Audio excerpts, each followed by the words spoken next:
Hello student, hello all of you. हम आपको RBC class 7 का जो कंप्यूटर हमारा चल रहा है, इस सीरीज में हमारा अध्याय तीसरा अध्याय चल रहा था, जिसमें हम चैप्टर कंप्लीट कर चुके हैं। इसके चैप्टर के आपको 2 पार्ट बने थे, जिसमें हम चैप्टर पूरी तरह से कंप्लीट कर चुके हैं। आज के तीसरे पार्ट में हम इसके क्वेश्चन आंसर जो भी आपके अभ्यासकार हैं उन्हें कंप्लीट करने वाले हैं। तो ये आपका जो वीडियो है, ये प्रेजेंटेशन सॉफ्टवेयर के विषय में हमने पढ़ा था और हमने इसे लाइव क्लासेस से लाइव प्रैक्टिस में भी करके देखा था, ताकि आपको बेहतर तरीके से चीज़ें समझ में आ सकें। आप अगर किसी और सब्जेक्ट का या किसी और क्लास के हैं, उसका अगर आपको वीडियो चाहिए तो आप कमेंट करके बता दीजिएगा। बाकी कंप्यूटर के आपके सारे फर्स्ट से लेकर आपके 9th तक के कंप्यूटर की वीडियो आप देख सकते हैं। अभी हमने 10th 11 12 नहीं स्टार्ट किया है, बाकी आप फर्स्ट से 9th तक देख सकते हैं। और इंग्लिश से आप देख सकते हैं, फर्स्ट से 5th तक कंप्लीट है, हिंदी कंप्लीट है, तो उन सबको आप देख सकते हैं। आप प्लेलिस्ट चेक कर लीजिएगा, वहाँ आपको सभी वीडियो उपलब्ध हो जाएंगे। तो आज के इस तीसरे पार्ट में हम क्वेश्चन आंसर करने वाले हैं। तो चलिए स्टार्ट करते हैं। ये आपके अभ्यासकार हैं, जो कि आपकी आरबीसी कक्षा 7 का कंप्यूटर है। तो अभ्यासकार में सबसे पहले हम जो है क्वेश्चन देख लेते हैं, टिक मार्क वाले, ट्रू फॉल्स वाले क्या हैं। चलिए, पहला आपका जो क्वेश्चन है इसमें दिया है सही विकल्प का आपको चयन करना है। तो पहला क्वेश्चन कहता है कि प्रेजेंटेशन सॉफ्टवेयर में थीम निम्न में से किस जो टैब में के अंदर आती है। तो थीम किस टैब के अंदर आती है ये आपको बतानी है। तो थीम जो है आपकी लेआउट टैब के अंदर आती है। थीम किसके अंदर आती है? लेआउट टैब के अंदर थीम आती है। तो आंसर में आप लिखेंगे लेआउट टैब, यहाँ पर लिखेंगे आप। दूसरा क्वेश्चन है प्रेजेंटेशन सॉफ्टवेयर की वह की जो कि स्लाइड शो को शुरुआत यानी कि बिगिनिंग से शुरू करती है।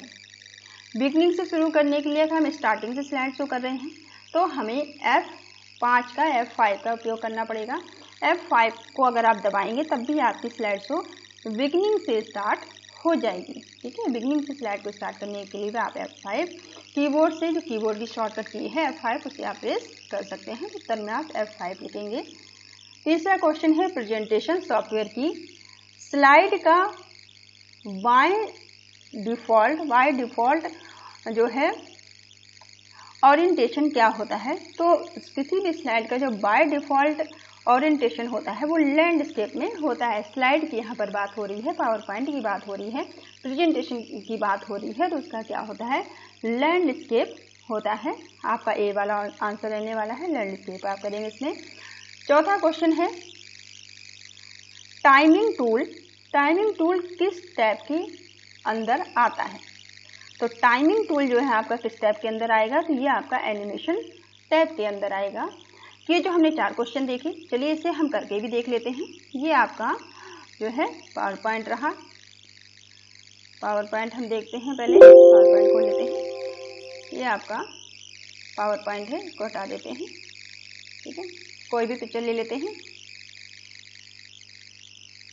इसमें ले लेते हैं, कोई पिक्चर ले लेते हैं। पहले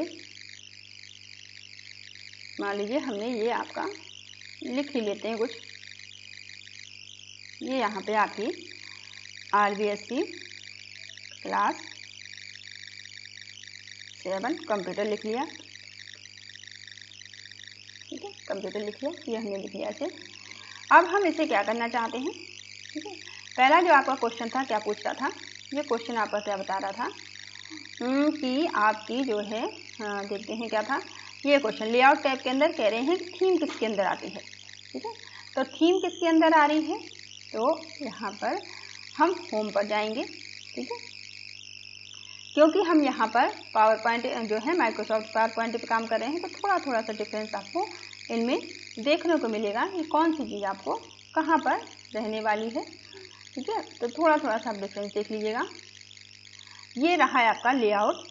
ठीक है, लेआउट में आपको बहुत सारी थीम देखने को मिल जाएंगी। लेआउट के अंदर आप देख सकते हैं। इसके बाद में आप इसमें लेआउट के अंदर आप जाके थीम को चेक कर सकते हैं। दूसरा आपका बिगिनिंग स्लाइड शो का जो आपका शॉर्टकट की रहने वाला है, देखिए यहाँ लिखा आ रहा है F5। हम बिगिनिंग करेंगे तो शॉर्टकट की F5 का इस्तेमाल भी आप कर सकते हैं। बिगिनिंग स्लाइड शो करने के लिए F5 का इस्तेमाल आप कर सकते हैं। यहाँ पे 2 क्वेश्चन आपके हो गए। ये वाला F5 देखिए हमने देख लिया। फिर आपका जो स्लाइड है वो लैंडस्केप ही रहता है, स्लाइड में आपको दिखाई दे रहा है। टाइमिंग के लिए आप क्या करेंगे, आप एनिमेशन टूल पे जाएंगे। यहाँ पे देखिए हम यहाँ पर आ जाते हैं एनिमेशन पे, ठीक है। एनिमेशन ये रहा आपका। एनिमेशन के अंदर यहाँ पर आप टाइम को अप्लाई कर सकते हैं। यहाँ देखिए आपको टाइम मिल जाएगा ऑटोमेटिक आफ्टर यहाँ 0, यहाँ पे कोई भी टाइमिंग आप डाल के अपनी स्लाइड को में टाइम भी आप सेट कर सकते हैं। टाइम यहाँ पे सेट कर देंगे तो उस टाइम में वो स्लाइड जो आपकी रहेगी, जब आप स्लाइड शो करेंगे तो उस टाइम के हिसाब से स्लाइड आपकी आगे बढ़ेगी, ठीक है। ये चलिए हमने प्रैक्टिकल करके देखा चारों क्वेश्चन को। आगे चलते हैं। अब आपके आ जाते हैं रिक्त स्थान वाले। यहाँ पे आपके रिक्त स्थान वाले क्वेश्चन शुरू हो जाते हैं, क्वेश्चन आंसर। रिक्त स्थान में आपका पहला क्वेश्चन है, किसी ऑब्जेक्ट पर एक से अधिक एनिमेशन को ऐड करने के लिए आपको क्या करना होता है, ऐड एनिमेशन का आपको उपयोग करना होता है। तो यहाँ पर आप क्या लिखेंगे, ऐड एनिमेशन, क्योंकि अगर आप किसी भी ऑब्जेक्ट पर, किसी भी पिक्चर पे या टेक्स्ट पर एक से ज़्यादा एनिमेशन लगाना चाहते हैं तो आपका ऐड एनिमेशन पर जाना होगा, ऐड एनिमेशन का उपयोग करना होगा। तो आपको पहले में ऐड एनिमेशन भर लेना है।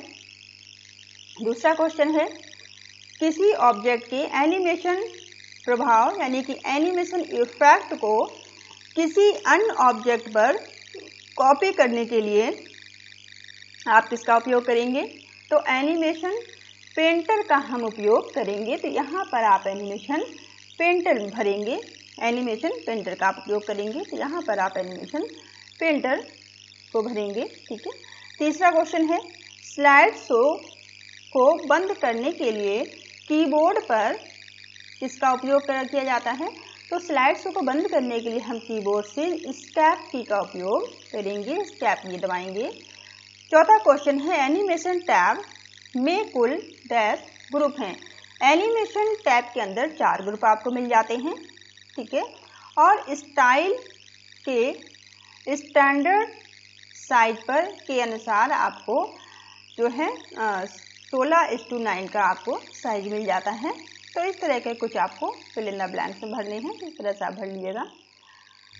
अब यहाँ पर आगे देखते हैं लघु उत्तर क्वेश्चन आंसर, इनके आंसर देख लेते हैं। लघु उत्तरात्मक प्रश्न के उत्तर आपको देखिए यहाँ पर। पहला जो प्रश्न है आपका, स्लाइड शो को प्रारंभ यानी कि स्टार्ट और अंत यानी कि एंड करने के लिए कौन सी की का उपयोग किया जाता है। उत्तर में आप क्या बताएंगे कि स्लाइड शो को शुरू करने के लिए, स्लाइड शो को की शुरुआत से प्रारंभ करने के लिए यानी कि स्टार्टिंग से शुरू करने के लिए आप F5 की का उपयोग करेंगे।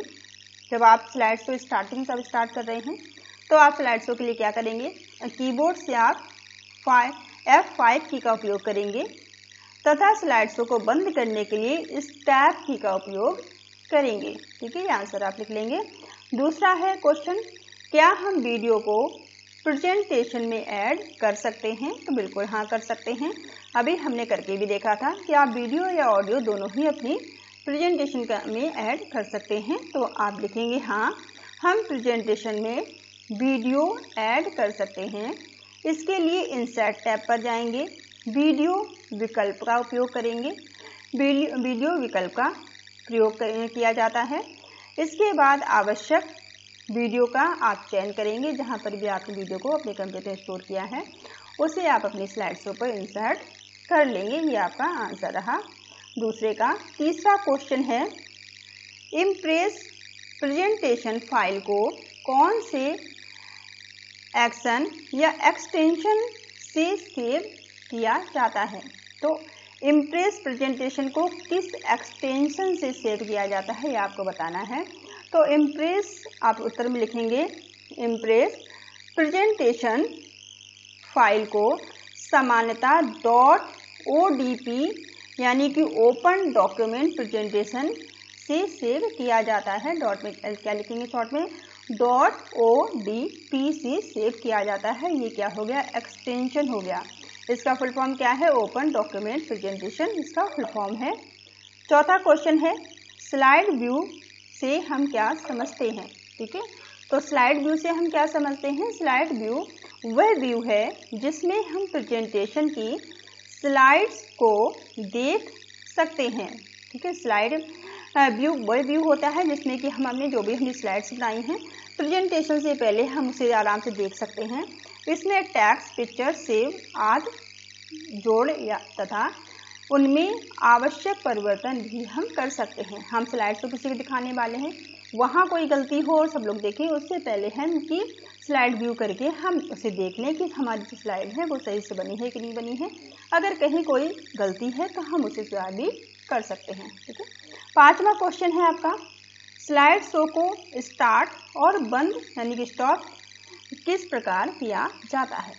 ठीक है, तो हम उत्तर में आप देखिए, उत्तर में आप क्या लिखेंगे, स्लाइड शो को शुरुआत से स्टार्ट करने के लिए F5 की को दबाना होता है। F5 कीबोर्ड से आप की दबाएंगे। वर्तमान स्लाइड से स्टार्ट करने के लिए अगर आपको वर्तमान स्लाइड से स्टार्ट करना है F5 की का उपयोग करेंगे, या फिर वर्तमान से स्टार्ट करने के लिए Shift प्लस F5 दबाते हैं। स्लाइड शो को बंद करने के लिए हम स्केप की का उपयोग करते हैं, ये हम पहले देख चुके हैं। तो ये चीज़ आप बंद करने के लिए स्केप की रखिएगा और स्लाइड शो करने के लिए F5 को आप याद रखेंगे। और वर्तमान यानी कि करंट स्लाइड से अगर आप स्टार्ट करना चाहते हैं, वर्तमान स्लाइड या फिर करंट स्लाइड, ठीक है, करंट स्लाइड को ही वर्तमान स्लाइड कहते हैं। करंट स्लाइड से स्टार्ट करने के लिए आपको Shift प्लस F5 की को दबाना होता है। ये आपको तीनों चीज़ें पता होनी चाहिए। तो यहाँ पर ये क्वेश्चन आंसर वाला जो आपका चैप्टर था ख़त्म होता है। आपको यहाँ पर शॉर्टकट की दे दी हैं, तो इनको आप अच्छी तरह याद कर लीजिए क्योंकि ये बार बार भूलते हैं। तो F5 को स्लाइड को बिगिनिंग से शुरू करने के लिए, स्टार्टिंग से शुरू करने के लिए, Shift प्लस F5 आपको करंट स्लाइड शुरू करने के लिए, वर्तमान स्लाइड को स्केप का मतलब होता है बंद करने के लिए आप स्केप की का उपयोग कर सकते हैं। ठीक है, तो हमने इस जो आपका थर्ड चैप्टर था इसके क्वेश्चन आंसर देखे, अभ्यास कर देखें। इनको आप वीडियो को रोक कर आप आराम से नोट डाउन कर सकते हैं, या 1-2 बार देखेंगे तो आपके छोटे छोटे आंसर हैं आसानी से याद हो जाएंगे। और आप किस सब्जेक्ट का वीडियो देखना चाहते हो हम बताइएगा आप मुझे कमेंट करके। किस क्लास के बच्चे आप हैं वो भी आप बताइएगा। अगर आप किसी और क्लास के हैं या आप किस सब्जेक्ट का वीडियो चाहते हैं तो कमेंट करके बताइएगा। ये वीडियो आपको कैसे लग रहे हैं ज़रूर बताइए। Thank you all of you, thank you for watching.